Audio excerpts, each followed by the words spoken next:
wong Jawa wis dilingke karo artis-artis kae dilingke. Lingke-lingke kepiye? Tutupan botolmu. Oke, tutupan oplosanmu. Manen awakmu. Aja mbok terus-terus mergane ora ana gunane. Ngono to? Weh ditembake ngono kuwi malah arep joget-joget nyekeli botol. Weh ditembake ngono kuwi malah arep joget-joget nyekeli botol. Ya Allah. Assalamualaikum warahmatullahi wabarakatuh.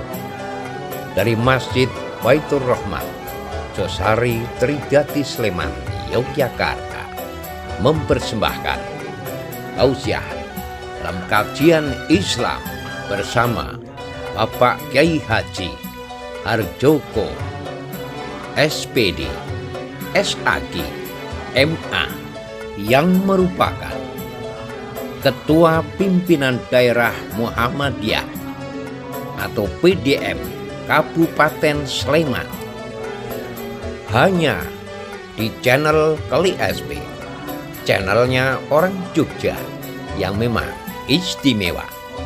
Silakan like, komen, dan subscribe serta share kepada teman, sahabat, famili dekat, rekan bisnis, dan handai tolat dimanapun berada di seluruh Indonesia. Empang kajian rutin wonten ing jam menika, wonten ing masjid napa nika? Baitur Rahmat. Oh, Baitur Rahmat. Salawatipun selawat salam kita tetepaken dumateng baginda Rasulullah Muhammad sallallahu alaihi wasallam. Sagarwa putra saha sahabatipun sedaya mantipun lan pendherekipun ingkang tansah setya dumateng sunah-sunahipun, ingkang tansah ngamlaku syafaatipun benjang wonten ing yaumil qiyamah. Mugi-mugi kalebet kula lan panjenengan sedaya. Amin. Lajeng kemawon awit wekdal nggih. Syukur-syukur mangke jam 7 kurang seprapat rampung.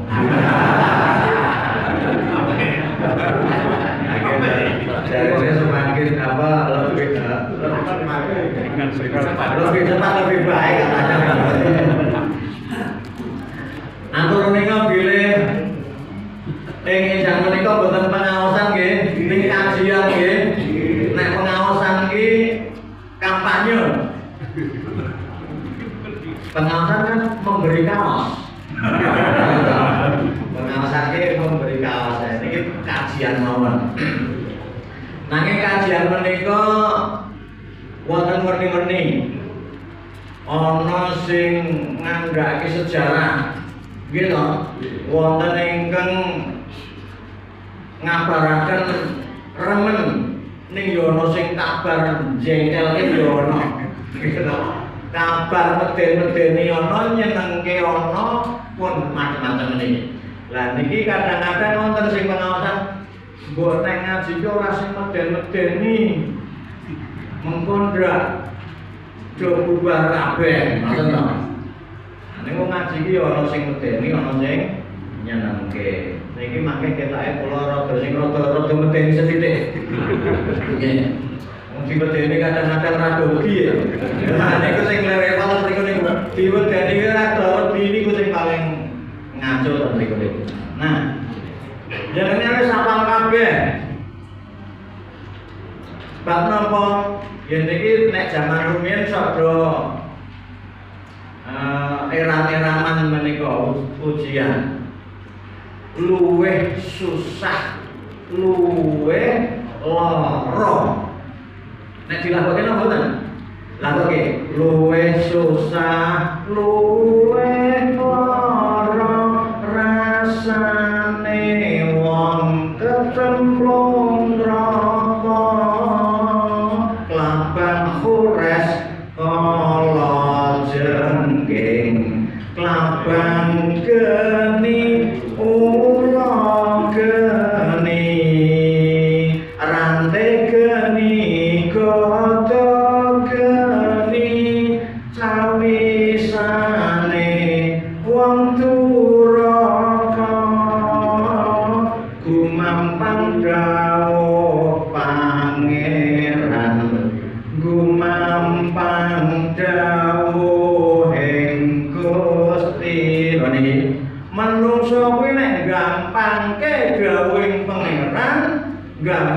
ngrasake dawuhing Gusti bakal cilaka. Nggih mboten?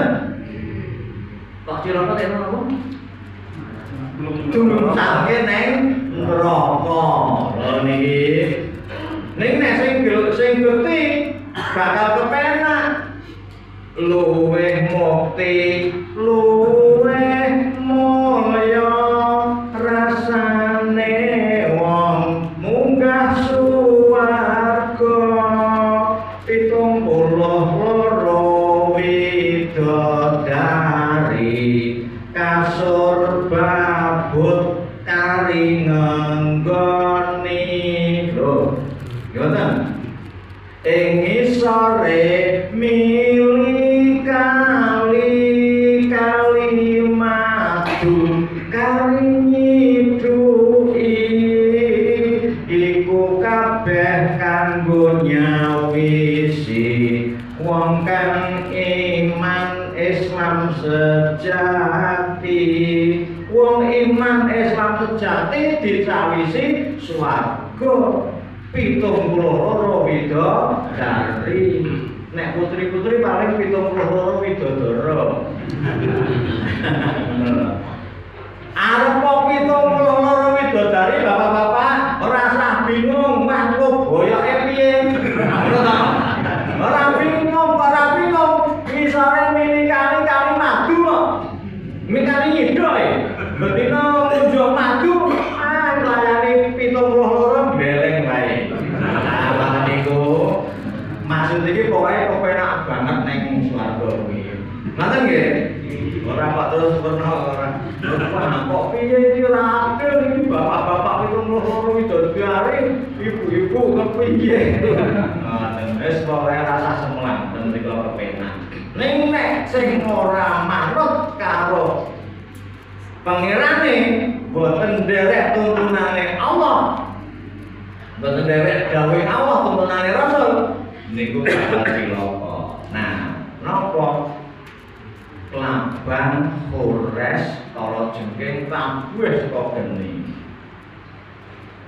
Mbok menawi panjenengan nate mireng nggih. Kores niku napa? Ora ngerti. Maka niku Laban Kores kala jengking ngono to? Nggih. Lah kok biyen isih cilik iki ya di ulang karo Pak Kyai iki ya bingung apa Kores iki apa ya. Basanane gedhe niki aku gak paham. Kanyata wonten hadis sing nyebataken ngene iki. Idza kana yaumal qiyamati kharaja sayun min jahannam ismuhu Kores. Lamun to sesuk wis tumeka dina kiamat bakal metu wujudan saka neraka jahanam jenengane Kores. Dadi Kores niku metu saking neraka jahanam. Idza zulzilatil ardu zilzalaha lamun to bumi iki wis gonjang-ganjing lindu gempa bumi berhari-hari berbulan-bulan ya niku mangke do bingung kabeh menungso. Kok bingung kabeh? Dek ben tahun 2006 lindune pirang menit? Ming 6 menit kok pira yo? 6 detik ya. Ora ana sampe. Kowe do bingung kabeh to. Lah sesuk do bingung luwe bingung kok berhari-hari. Kok berhari-hari katanya hanya yaumil qiyamah hanya hari kiamat itu berarti sehari. Sehari ne sesuk padha karo 1000 tahun gitu. Sedina iki padha karo 1000 tahun dadi suwe banget kabeh rata kabeh. Nek wis rata kabeh terus pripun? Wa ahrajatil ardu asbalaha isi perut bumi dikeluarkan. Isi perut bumi ini magma. Magma ini panas banget berjuta-juta derajat. Dempen ditokke saka Gunung Merapi ming sebagian kecil wae do mlonyoh wae. Ming 400 derajat.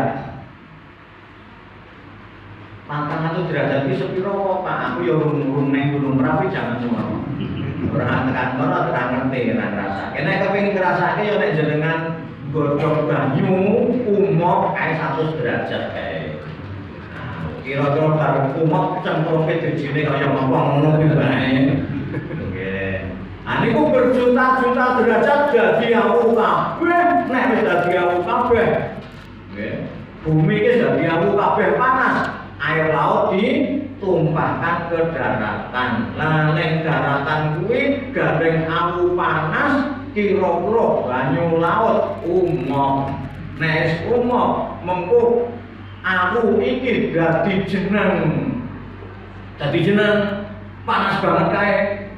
Jereng sak jembar-jembare. Lah jemereng sak jembar-jembare ahli tafsir mengatakan itulah calon padang Magesar. Di padang Magesar kuwi ngisore jenang panas, dhuwure senenge didurke misak kilan saking sirah-sirah kula jenengan kabeh. Ngisor panas, dhuwur panas. Lah nek wis kaya ngono kuwi menungso dikumpulke ning padang Magesar, metu saka neraka jahanam jenengane Fures. Apa ta Fures kuwi? Fures ya iku min waladil akrab, ya kuwi anak kelaban. Anak kelaban iki jenengane Fures. Ning anak kelaban kuwi wa tuluhu dawane mabaina syama'i wal ard, sekolahnya tekan bumi kuwi dawane. Wa arduhu lan jembare minal masriqi ilal maghribi, saka wetan tekan kulon.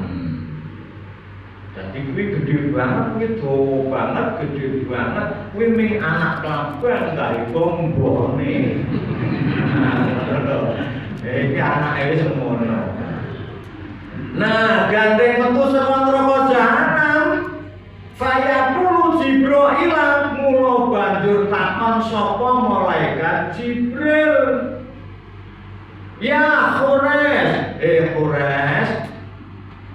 Aina tadhabu wa liman tasluku, kowe iki arep ngoyak-oyak sapa, goleki sapa.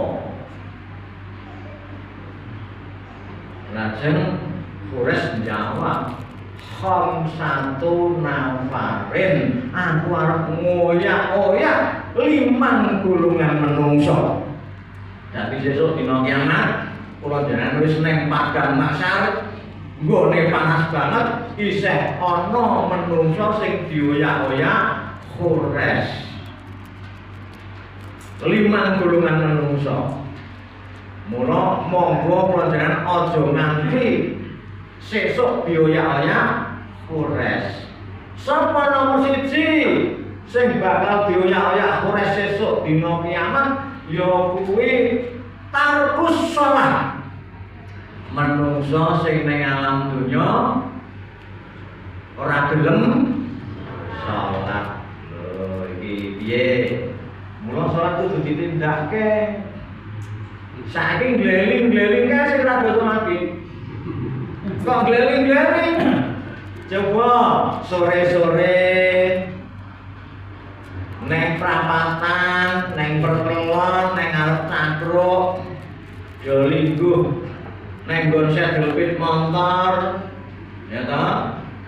Sikile ditumpake nggon setampit motor, tangan kiwa nyekeli HP, tangan tengen nyekeli apa? Udut. Ayo nyekeli udut, gleling sore-sore, krungu azan maghrib tetep do nang kono kuwi. Ora do bali. Gleling ora? Gleling sesuk nang kono pucet sesuk. Ya saiki gleling sesuk pucet. Kok pucet? Dioyak-oyak Fures, mongko Fures kuwi panas banget wong kuwi klabang saka geni saka neraka ya. Panas banget, saya panas, parane mlayu-mlayu gandeng iki neng padang Magesar kuwi Gejeblok-jeblok ngono sikile mlocot-mlocot, tiba kruntuk, raine mlocot. Kabeh ngono kuwi. Omong kok ra mati kuwi, tetep urip terus. Oh ya, terus ngrasake panas banget. Ning dikandani ngene iki ya tetep do. Nah, ngono kuwi. Tetep do ngecel. Awak kuwi sesuk melu ning crita kok. Ngono kuwi lho. Repote ning ngono kuwi dongeng. Sesuk menahane kok buntraka iki. Nek utur resah nang gorek ngono jane. Ya Allah. Terus pandangane kepiye nek ngono kuwi? Dikandani terus ngeyel. Ya luweh rasake dhewe. Nek kepengin ora ngrasake saiki lek do tobat do salat. Ngono lho. Ngene maka PKP ngaturaken salaka taubatan sira iki cepet-cepet tobat. Taubatan la ilaha illallah. Nek tobat kuwi paling ora ngucap la ilaha illallah. Nek ora ngucap la ilaha illallah, tok sira nyang selalu sira nindakno salat. Kalau jadi Sunan Kalijaga diganti tembangke salaka taubatan dadi suluku batro. Batro elang elo sira menyang Solo. Jane solu salat dadi Solo. Nek gelem salat nek olehe payung motra sesuk bakal dipayungi ning padang masak karo panase kaya ngopo awake dhewe ngrasake iya ora panas ngoten mergane entuk payung mula ning padang masar sing gelem nindakake salat sesuk dadi penak banget ora kepanasan sing ngrasa wis kepanasan dioyak-oyak kures ngono. Mula wong sing ngrasa kuwi sesuk dadine nek ana wis ketok le ireng-ireng ya ta. Mergo kepanasan ketok ireng-ireng, ketok tuwi-tuwi, ketok mbekisi, ambune riteng. Lah niku rekoso kuwi. Ning nek sing gelem salat insyaallah kuwi ketok le ayu-ayu, ketok le bagus-bagus sing saiki wis tuwa piye Pak, sesuk tetep ayu-ayu. Arep saiki wis kempot sesuk balik ayu meneh. Ngoten. Dadi kira-kira nek putri ya umur-umur 20 tekan 35 tahun. Agek sintel-sintele. Oke, nek putri nek kalung ya 35 tekan 45 tahun. Lagi kuat-kuate, Pak. Leleng pokoke. Lah niku sira tentene niku mula ayo do salat. Kuwi nomor 1. Dadi menungso sing doyak-oyak kores ya kuwi sing ora gelem salat.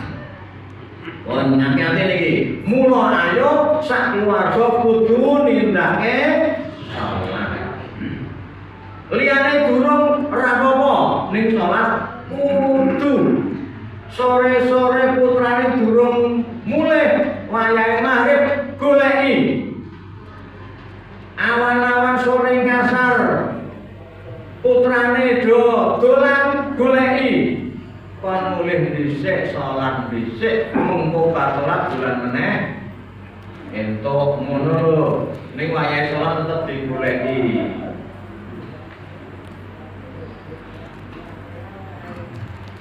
Aja terus wah ora entuk dolan iki ya kena nggo istirahat dinggo refreshing. Ning wayahe salat tetep wong niku kudu. Mula ten pundi papan kulaturke nek duwe putra cilik nangis digendong tembake sing apik. Nggih to? Aja kok nangis putrane nangis digendong ditembangke dosa romo. Wah, ming sing geleng-geleng dawa buntute kan ngono. Nggih. Tembangke sing apik. Liman wektu salat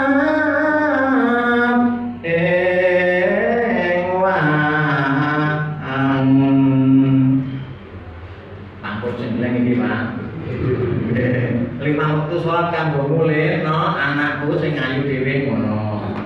Kisah subuh zuhur asalan maghrib, kisah subuh zuhur asar maghrib. Kuwi lah kaya ngoten niku insyaallah mangke urane tak salat khusus tindake. Kuwi nomor 1. Nomor 2. Cepet kok 5 ya. Lah terus kene numpang. Nomor 2, mane zakat. Menungso sing rika ning alam donya ora gelem zakat infak sedekah. Hati-hati, tadi menungso sing ora gelem infak zakat sedekah sesuk doyak-doyak kures. Eman-eman ya Pak oleh golek rewani. Piye? Sikil sikil go sirah-sirah go sikil. Awan go bengi-bengi go. Esok wis ora ono kuwi luwe gurih. Ampun duwe duit kok terus ming dinehke aja. Wis. Mangko terus ngene. Nek kaya ngono kuwi mengko akhire joren kemerenan, jo ora menane keren kemerenan kuwi apa? Terus jo iri ngono lho. Paling nggon aku tanggoku tuku apa? Panas. Paling tanggoku ngerti-ngerti tuku apa meneh. Bingung ya to. Kok bingung kok panas? Tanggane tuku sawah, atine panas, mongah-mongah. Nggih. Nggih. Leres. Tanggane tuku lemari es. Tangi turu terus stres. Nggih, leres. Tanggane tuku sedan ora mari malah edan. Nah iki. Ya kaya ngono kuwi. Ning nek nrimo apa anane ayo do disedekahke diinfake zakate insyaallah penak uripe tenang kok. Nrimo, nggih boten? Nanti tanggane tuku apa-apa yo nggih. Bersyukur alhamdulillah, pokoknya aku sak duwene. Nek sing duwene le eneng kotak kopi mak kritik ora apa-apa. Ora apa-apa, mak kritik kok pancen apa kuwi kemampuanku iki sethithik kok. Ning nek eneng wong duwe wong sugih kok ming mak kritik. Iki pangan kures. Pangan kures kok doyak-doyak. Kures kan ngono. Niki tenanan iki. Niki rasa lho sing ngendika juga aku lho. Nah, aku sing ngomong kowe ping sepiro ming harja kok cilik turu. Nggih. Kula niku ming RCT iki jarene. Rada cilik tur ireng. RCT ini kok. Mulai yo, pokoke duwe sepiro-sepiro kudu disebagian lah 2,5% ki ora akeh. Nggih to? Nek duwe duit sayur kok piro? 20.000. Kok 20.000, Pak? Ayo men ngedite akeh kok. Nek ndite 100.000 piro? 2,5. 2.000 setengah kan ngono kuwi. Lho sakniki Sofi jenengan ten toilet kuwi bayar piro? 2.000 sae. Atau nek kotak kami 2.000 yang dipadake toilet. Repot kuwi. Nggih. Sesuk jenengan nek ten pundi niki kula nyuwun ngaten. Kula nembe mawon langsung saking Mekah niki. Sakniki saya rada patok langsung niki. Kan mriko niku jo nek nyaosi maringi tukang sapu niku ora do sak real to. Sak real kuwi 5.000 saiki. Nggih. Padahal kula jan ngerti dhewe niku dilelah kula cerak karo sik do ngitung-ngitung kuwi. Nah, sing do tukang sapu kae jam piro ngono kuwi mluk ning nggon cerak omah ning nggon ndelik ngono lho. Dilelah pas sendira kuwi. Do ngitung dhuwit ku omah banget. Ya Allah. Kae do entuk dhuwit pirang-pirang real kae. Sak real kuwi 5.000. Jenengan do do paring sareal ketok ini sareal iki bulane 5.000. Nek ning kene kudune yo minimal 5.000 ngono lho sareal 5.000. Ngoten niku sesuk nek timbangane teng mriko do paring kalih tukang sapu gawa mulih wae terus di paring teng mriki dibikin paketan masjid-masjid mriki ngoten mawon. Lah niku kula ngerti dhewe niku lho dong ngeten iki. Ya Allah, ketok sing mboten dilane. Nah niki wis pokoke ngoten nggih, sak mampune ayo do zakat infak sedekah ndak dioyak-oyak. Terus iki nomor loro, nomor 3. Iki yo rada anu meneh iki. Rada abot ya. Ya kabeh abot kok ya. Nggih. Sing nomor 3 ya kuwi ngakon walidain. Menungso sing wani karo wong tuwa lorone. Jan wong tuwa kuwi nek dipikir-pikir ora sabar sisan. Niku cen jengkel ketenan. Nggih to? Cen jengkel kene kudu sabar aja nganti wani karo wong tuwa.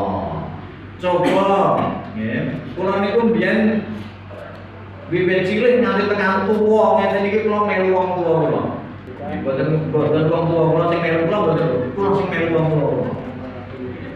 Niku esuk-esuk pun kula saosi maem santene piringe rung tak jiwa kang masku dugi Mbak Yu kula dumugi nggawa bubur lenjang piye ya kene aku ket esuk durung makem ngono kuwi aku wong kuwi ngono kuwi ra yo nek wis sabar ngono sabar ora apa-apa paten tiyang sumpah niku paten aja dianggap piye kok wong tuwa ten ngono kuwi saya rengel kok ngono kuwi ning aja nganti wani. Nek kula jenengan boten watun kaliyan tiyang sepuh insyaallah uripe kepenak tur sesuk ora dioyak-oyak kores. Cah sekolah ora gelem sinau berarti wani wong tuwa piyoan. Kok wani piye? Lah wong tuane wis ngragati kon sekolah sing pinter kok ora gelem sinau berarti wani wong tuwa. Aja nanti lari-lari bocah-bocah kuwi nek ora wani wong tuwa iki insyaallah dadi pinter wis sekolah tenan. Kok pinter ya kuwi mau aku di apa kuwi kalian yang sepuh pokoke didhawuhi sinau tenanan aku kudu sinau. Ngoten. Cah sekolah kok bolos ya wani wong tuwa. Wong tuane karepe kok ora bolos e, nggih to? Oh niki wani karo wong tua saiki nomor 4 cepetke wae. Cepetke. Nomor sekawan apa? Iki rada angel saiki. Karo angel ora ning desa, ora ning kutha. Saiki ngendi-endi ana. Ya kuwi sing bakal sesuk dioyak-oyak kores nomor 4 wasyarabal khamr. Iki piye, Mas? Menungso sing ngombe khamr. Mboten ngombe khamr Pak kula niki. Napa? Vodka. Mensen. Topi miring padha kuwi. Mosok biyen Rasul dadak nyebutke merek ora kok. Lah niku mongko wis dilingke lho karo wong-wong Jawa wis dilingke karo artis-artis kae dilingke. Ling-elinge kepiye? Tutupan botolmu. Nggih, tutupan oplosanmu. Piye? Manen awakmu. Aja mbok terus-teruske mergane ora ana gunane. Ngono to? Nggih. Weh ditembake ngono kuwi malah harus joget-joget ning kene botol. Ya Allah. Iki kepiye? Jowo ora tak yo ngono iki. Lho tembangane iki ngelingke malah do. Ora do mendeng kuwi lho. Iki ana Pak, oke. Nggih. Bahkan ora mincah SMA, SMP, SD wis ana sing kok ngono iki saiki. Ngati-ati, Pak. Niki soalnya apa? Ya kaya ngene iki ngrusak generasi mriku niku. Jarene dilarang karo pemerintah. Dilarang ki.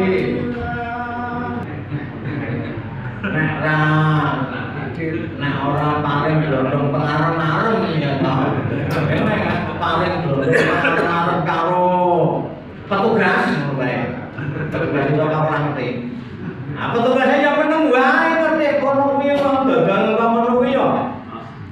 Engko nek pamane arep ono apa kan? Rampasan. Ah, backing iki malah ngandani iki arep ono rampasan. Singgahno dhisik. Ngono iki. Ya Allah, iki kepiye? Negara kaya ngene iki lho. Kula jenengan wis pokoke jos kepiye-kepiye ayo keluargane dhewe di jaga sing tenanan aja nganti terjerumus menungso anggere wis nganti kambon kok ngono kuwi kandhanane ngeyel tetep ndablek kandhane kaya apa soalé kuwi sing diserang ki otake diserang sarafe bocah-bocah kuwi anggere wis ngrasake ngono aja ngrasake kok ngrasake tekno rasane kaya apa to ora usah soalnya ning kono ki jelas mau min sarobal hammer iki minum ora kudu mabuk wis dadi sing jenengan sing tau ngrasake ngati-ati iki ora jadi yo ya lho kok ya ngrasake mula sing tau ngrasake tobat tenanan aja dibaleni dijogo tenanan sak anak putune dijogo insyaallah nek dijogo kula jenengan keluarga wong-wong sing Islam tenanan Islam sejati insyaallah ora bakal rekoso uripe rekoso dunya rekoso akhirat ampun ngaten iki ning nomor gansal sapa sing bakal dioyak-oyak khores iki sing luwih angel meneh iki lembedake sing angel kok angel bedake ya kuwi man yatakalam fil masjid atau majelis di kalami dunia ya kuwi menungso sing ya sregep neng majelis neng pengajian neng masjid sregep ning neng masjid, neng majelis, neng pengajian, le manggon ming neng mburi dhewe ngobrol. Nek kok iki. Ngobrol wae, monggo bikalami dunia sing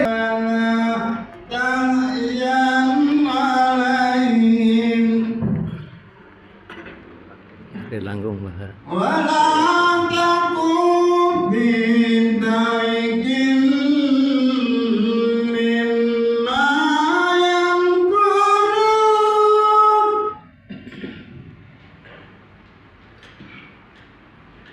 inna allaha walladzina taqaw walladzina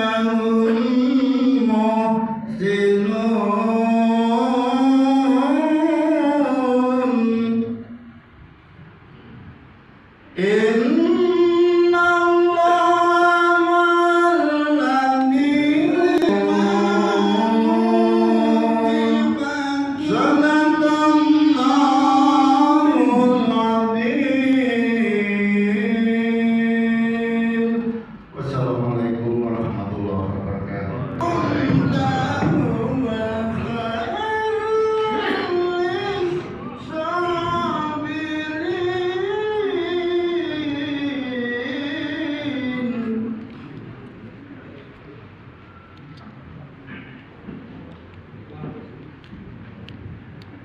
Benar Allah dengan segala masih dulu terhadap materi pun bungkus rubaso. Ibu bapak jemaah yang saya hormati, bisa Ramadan materi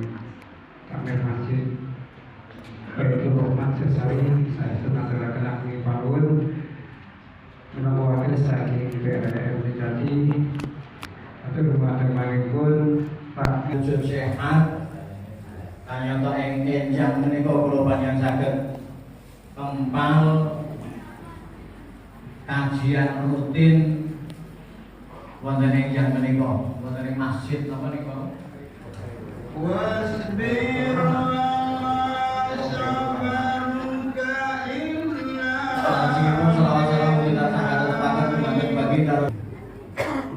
langsung kemawon awit kecal nggih syukur-syukur mangke jam 7 kurang seberapa rampung wis medune Pak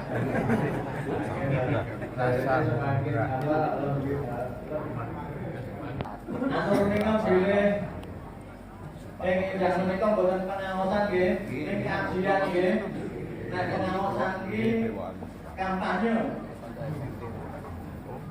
pengaosan kan memberikan Sewu Pak, monggo menapa? ono sing ngandhake sejarah wonten ingkang ibu-ibu bapak hadirin hadirat rasim manggung kula sing sabar jengkel kula panjenengan saged sabar kecil subhanahu wa taala njawet panjenenganipun nek mandu-mandu kula panjenengan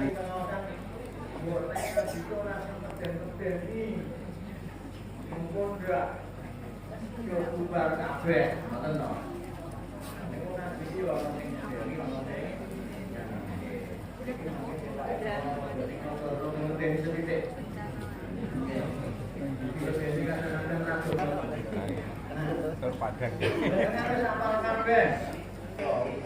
Tidak langkung Bu. Silahkan Pak.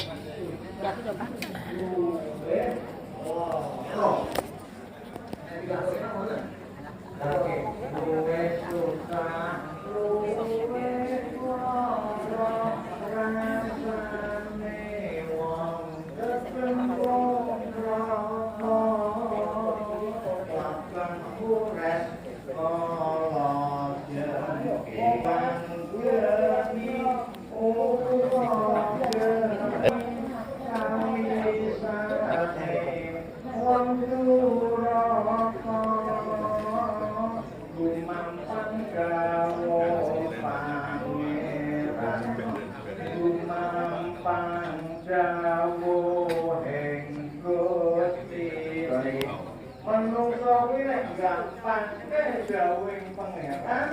gampang ke gawe Gusti bakal sing betik bakal kepenak luweh mukti luweh moyo rasane wong munggah suwarga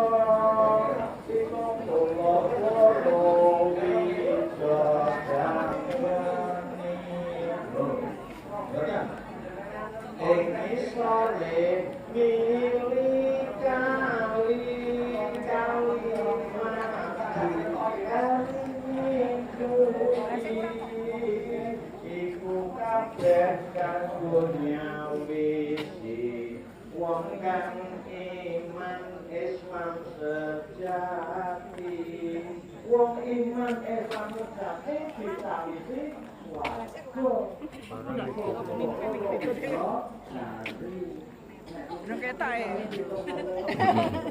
Cetu arep kopi tunggu itu dari bapak-bapak ora usah bingung sanggup boyok ora lho ora bingung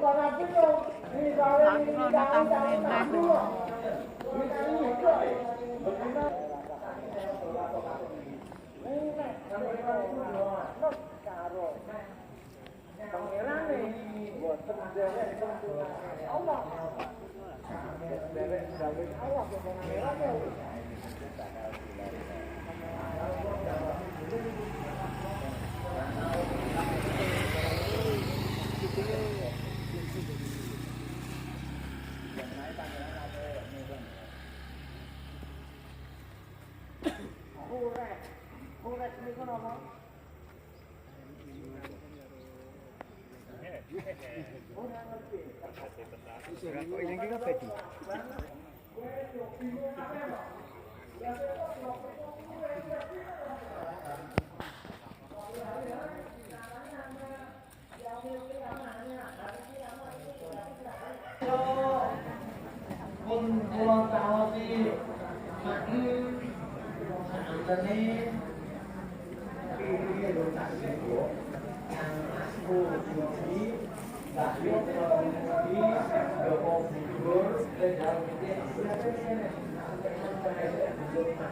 Ngono ki. Aku ngomong ki ngono.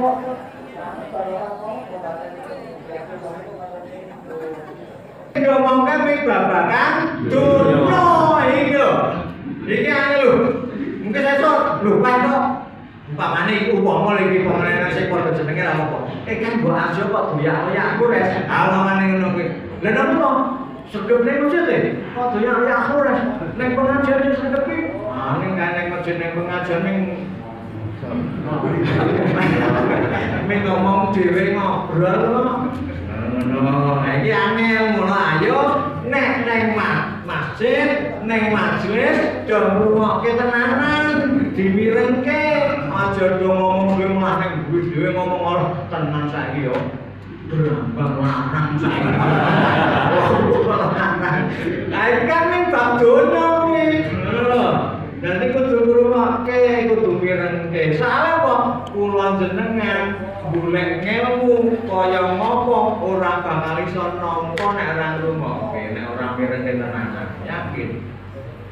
Ala tanalul ilma ila bisitatin. Ora bakal iso nampa ilmu menungso iku lamun to ora disarati 6 perkara. Lho iki ahli dinamika lek sing ngendika.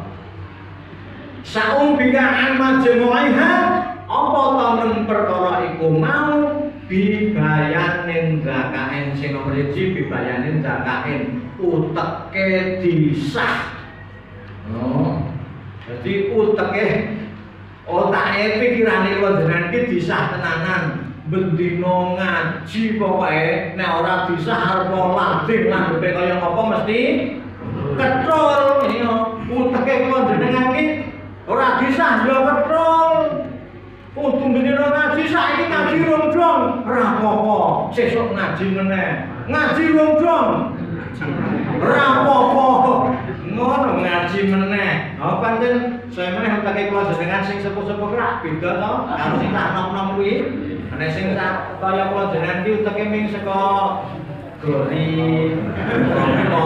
Ya kan? Apa moncar-moncare apa?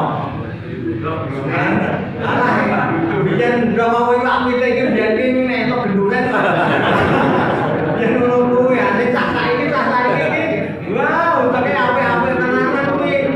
Nek gelem ngasah mesti utake apik sing tak nom-nom tenan. Ning kadang-kadang tak nom-nom yo wis ora gelem ngasah kok ya to. Dadi ora ngasah yo, Pak. Padha wae dadi ya. Oke. Lho, aku lan niku mbiyen ki bendino iki SKJ terus e. Apa SKJ? Sego kerupuk jangan wis iki. Ora tau nganggo lawang apa iki. Dadi utake ya kurang encer iki. Bibayane zakat kudu disah utake. Wa khirsin sing nomor 2 khirsin ya kuwi nggatekke. Nek diulangi nggatekke. Insyaallah ilmune iso ketampa ngono. Nek perlu nyatet. Gitu, ditulis ngaji iki ngastot apa? Ore-orean ditulis ngono. Dadi sesuk iso. Wastibanen sabar. Wong ngaji kudu sabar. Jam itu muncul sabar. Arena apa piye kok? Apa terus dengan jam muncul. Sabar wae sabar wae. Ono niku insyaallah kepenak wis. Pasti bareng wabul ghatin. Apa iki bul ghatin iki? Sangu. Ngasih kudu sangu. Sangu apa? Ya sangu duit ya ora apa nek ning kotakan iso nyelungi. Ning minimal sangu niat nggih. Wong ki nek wis niat ngaji insyaallah paham. Paham ngaji tenanan iki. Arep sinau tenanan iki insyaallah. Babulatin wa irsadu ustadzin sing jenengane wong ngaji golek ilmu kuwi kudu manut karo ustadze manut gurune. pinter ya kudu manut karo tata tertib sekolah. Nah, eneng tata tertib dadi langgar kok. Ya akhirnya le sekolah ya dadi orang pinter, ngono lho. Nek kepengin pinter kudu manut tata tertib. Kepengin ngajine iso, ya kudu manut karo apa sing dingendikake Pak Guru Pak Ustaz ngoten niku.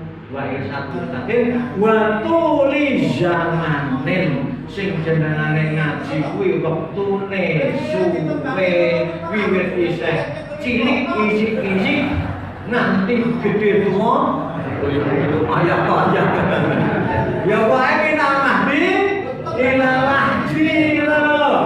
Dadi insyaallah pokoke tentuan latoke pokoke iki terang benderang yo ngaji rada gremes ngaji rada mriyang ngaji awak sehat ngaji rande duit nah iki kudu ngono kuwi wae ngaji terus pokoke insyaallah niat arep ora paham ning insyaallah tetep entuk ganjaran. Lan niku ngoten niku. Paham nggih? Mula le ngaji iki apa rutin, le ngaji rutin tetep ayo sak bisa-bisa nindaki pengaosan. Kok pengaosan? Kajian. Nindaki kajian. Oke. Insyaallah bisa ayam tentrem uripe.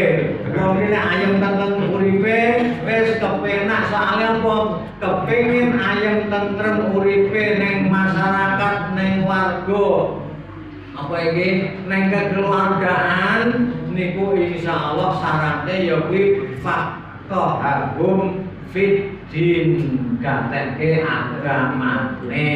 Pokoke nek keluarga kok gatekke agama insyaallah ayem tentrem lir rumah tangga ora bakal do padudon gitu. Ning nek ora tau ngaji ora paham karo agama pula bali sithik-sithik nesu terus ngajak padu pulangkan saja aku pada orang tuaku kata bedari aku sampe aja kowe agama iki penting nggih insyaallah saged sakinah mawaddah warahmah apa wis sakinah mawaddah warahmah ya apa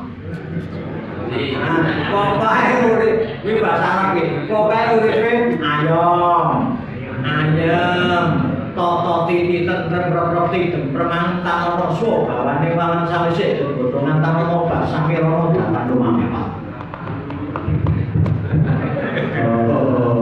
Maksudnya apa sami rono ki angin ora mlaku godhong-godhong ora obah kewan-kewan cilik ra nyoro baiti janati rumah adalah surgaku. Wah penak banget ngoten niku.